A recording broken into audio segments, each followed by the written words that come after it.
magacayga waxaa la yidhahdaa cabdiqaadir maxamed xasan. cabdulqaadir oo xagaad hadda igala hadlaysaa?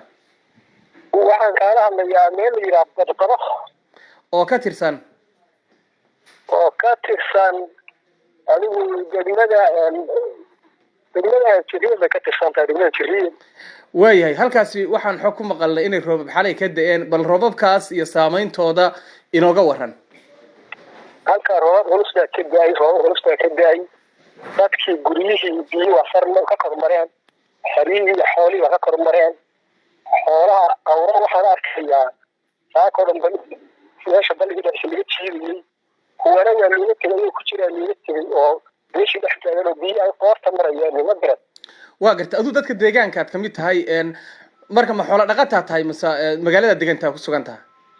anigu dadka xoolo dhaqatadaana kamid ahay. sanqadana magaalo maahan, waa meel bal ah, balli lagaga weeyey oo maaragtay dhuldaaqsileed ah. ha adiga shaksiyan qoyskaaga maxaa soo gaaray?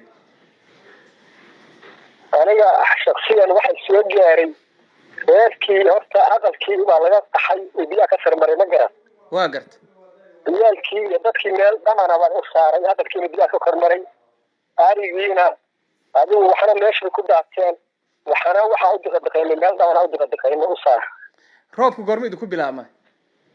roobku wuxuu lagu bilaabay xalay 7 saac, haatanna 12 saac maalmeed weeye. intaas isku sugnaahay. intaad og tahay xoolo dhintay iyo ama baktiyo roobku dilay iyo wax dad oo khasaare soo gaareen ama dhibaato u geysteen biyo ama qaadeen ma maqashay? walaalow taleefonna ma jirin, qof kastana hoostiisa buu ka cadma ka badan waayay ma garatay. waa gartay. laakiin xalay habeennimadii hore saakay marmar aan niman soconayo maaragtay ergayo kuwa balliga aw ka dhex raadinayo yaa arkay. dad badana waxay sheegeen waxay ku buuxsameen arigii aqalkii ay ku buuxsameen bay ii sheegeen. adigu wax baxay laakiin haatan warbixintooda weli ma sheegi karo. waxaanse malaynayaa dibul la deganaayo awal baa meesha dhiiga laga dhoomaayo iska wada buuxsamay. yayna xoola ku laahayaan waa khasab.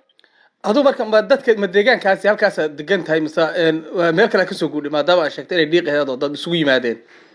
anigu waxaan kasoo guuray awal dhinaca garacad baan ka guuray marka hore. baca garacad baa marka kasoo guuro deegaan u ahaa meeshaan roobkaa dhiiqdaadan ka tegi.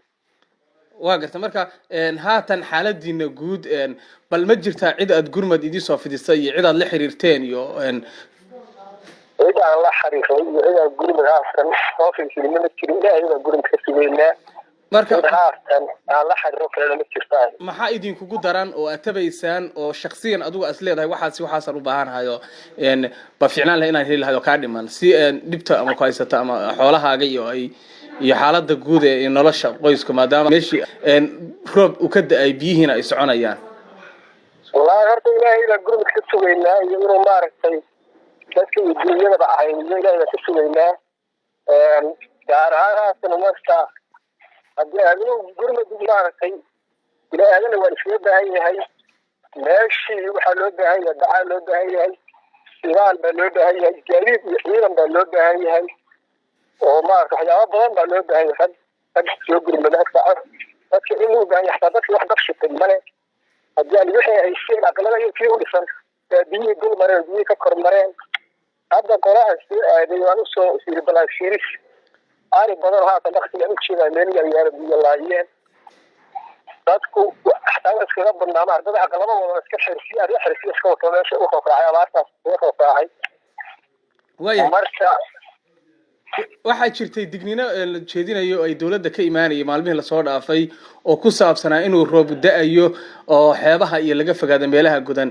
digniintaas haddii kamid soo gaarto ma xogtaasi ma hayseen? wallaahi digniintaas anigu horta kolley maanan dhegeysan. dadku daacadaba badanaa ma haysto. meeshu waa meel iska khad la-aan ah oo digniintaga soo gaarin. dadkana abaar baa ka dhegihii ka gashay. digniinahaba roob baad helaysaaba dadka waxaa shiri dadku waa iga xuma. waa gartay marka hadda roob baa da-ay xilligii intuusan roobka ka hor xaalada guud ee xoolaha iyo dadka iyo seebe aheyd intuusan roobkaani di'in ka hor? waana roobkaan intuusan di'in dhulka hadda abaar baahsan oo aad iyo aad u adag baa ka jirnay. xaaladuna way adkay, aad bay u adkay, xaaladdu aad bay u adkay. boqolkiiba boqol bay maraysaa oran karaa meesha u daray maraysaa biyo la'aan baa jirtay wax kastaa jiray abaar aful baa jirtay waayahay dhabaha iyo wadooyinka bal ka waran gaadiidku ma mari karaa oo gaadiidkii ama ka yimaada Jiriiban iyo deegaanadan ama dhinaca kale ee markaas ka yimaada Garowe iyo wixii la halmaama iyo Garacad iyo wadooyinka ka waran iyaga gaadiidka isticmaali karaan ma mari karaan baad leedahay wallahi walaal wadooyinka waxaan isleeyahay meeshii hadda awal ma arkiyo mareenahay inay go'aan tahay u badan tahay laakiin dhulku kollay wadooyinka dhinaca Garacad baabuurta ka imaan kartaa isleeyahay dhinacan jiro hadda wadada aanu dhab hadda uma aqaan tuugo iyo kala waxna waa leedahay meeshii adigu aad ku beeganay wadooyinka ma arkiyo tuugo lahayn waa baabuurta Soomaaliya ka tabaan isleeyahay